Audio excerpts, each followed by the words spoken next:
this is Catherine and welcome to A Grief Journey. If you're new to this channel, I made this channel as a way to document my journey through grief after my 11-year-old daughter Kaya suddenly and unexpectedly died, and hopefully offer some content that helps other people in their journey through grief. So I haven't made a video in a really long time. Life has been really crazy and really difficult lately. We just had the 1-year anniversary of Kaya's death. And that has been really hard, and work has been getting very busy, and our daughter, which is a good thing, has been getting very involved in school and activities that we've been doing a lot of work with, and I've been taking on some extra jobs as well for financial reasons. So been very busy, and this is also just a generally difficult time of year. On that note, I'm going to link a really amazing holiday song below. It's called Snow by Sleeping at Last. If you're in grief and you hear all of this holiday music and it just doesn't quite sit with you and you're looking for a song that has the reality of the pain combined with a lot of hope, this is the song for you. So I will link that down in the description below. Listen to it. I think you'll love it. It's a beautiful song. Just be ready to cry when you hear it. It's pretty emotional. I wanted on Kaya's 1-year anniversary to make a video just about Kaya, what she was like, what her personality was like. And I've tried this video a couple of different times, and I just never feel like I'm doing her justice. So maybe one day I'll be out with that video, but we'll see. That's something that I get very type A about, because her story and her life is so important to me, and that's a hard video to make, but I think it's important because we do need to talk about actually who we lost, not just that we lost someone, but who we lost in our grief. But today, the video that I want to talk about is how guilt can get us stuck in grief. Guilt is tricky because it can be a whole range of things. It can be anywhere from rational guilt, like maybe there was something that you actually did wrong that led to a poor outcome, like you were texting and driving and there was an accident, and you know, there's a more direct correlation to your behavior and what happened. And guilt can be seemingly just as powerful when it's completely irrational. You know, if you live 1,000 miles away, but you're kicking yourself for not calling them more often, or, you know, some other thing you might be getting upset about, you know, that's still can make people feel profoundly guilty, but maybe be a little bit more irrational is probably a really bad word, because it's understandable to anyone who's been through a loss that would come up. So irrational is a bad word for that, and I'm sorry, but less direct of a connection to what might have happened. So guilt is an emotion like any other emotion, and I looked up the origin of emotion, where that word came from. And it's from the Latin emotere. I'm probably pronouncing that wrong, but emotere means energy in motion. So all of our emotions are energy that is trying to move through us, that is moving through us, or is stuck. So if you are having this chronic emotion kind of keep popping its head up, it's stuck. And what can we do to get it moving through you again in that healthy way is kind of the answer to what to do about guilt. So if you ask me, and all the things I've looked into, I would say there are two main ways. I wouldn't say these are the only ways, but kind of the two main categories of how to help that emotion of guilt move through you. And first I want to say guilt versus reflection. If you're feeling guilty about something, there might very well be a good reason to change your behavior. You know, I gave those two scenarios, texting while driving. You definitely, if that kind of incident occurred, want to stop texting while driving altogether. If it's the other one I mentioned, you know, not calling a loved one more often who lives far away, you might want to change your behavior to start calling your other loved ones more often right away. And you can tweak it a little more to reflection of like, I feel really guilty about this. How can I move forward and what can I do now differently? And that can help that energy move through you because you're taking action.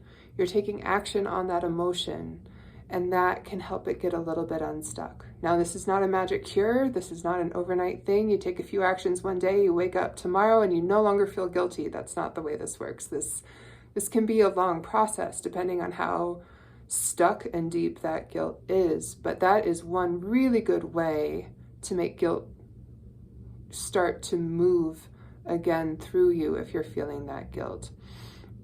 The other way is I made a video about my Vipassana meditation, and all emotions that are in you are tied to sensations in your body. So learning to notice those sensations when you're feeling guilty and noticing them with as little judgment as possible. So if you can just get to a quiet place and bring up those feelings of guilt and notice where you feel it in your body, it's going to feel pretty uncomfortable, but try to notice it in a way where you're not trying to make it rush away. You're not trying to make it go away. You're just noticing with as little judgment as possible that that's there and that's related to your guilt, and you let come up whatever's going to come up. That's another really effective way, usually done through meditation, to get that energy of guilt moving through you. Before I really finish this video and wrap this video up, I want to talk a little bit about guilt versus shame. Guilt can be a really healthy emotion. When Kaya died, and I'm not blaming myself for her death, but I think every parent who has a child die naturally feels a lot of guilt, because our main job as parents is to keep our children alive and well to the greatest extent possible. And it's like you failed in your most important job, and that brings a lot of guilt with it. And I still have guilt. I don't want to pretend I'm over it. I'm not. I still have guilt pop up a lot of the time. But there was a real positive change when I started to use it as reflection more than guilt. As I started to notice like why I felt guilty in different ways, and it started to be like, I'm probably feeling guilty because this wasn't, about not being a good enough mom to her in this moment, because it really does reflect on someone I don't want to be. Maybe I did have just a really long day and I didn't have enough energy, and that's okay. But, maybe in the future I want to conserve my energy a little bit better in different ways so that I can give that energy to my other daughter should she need.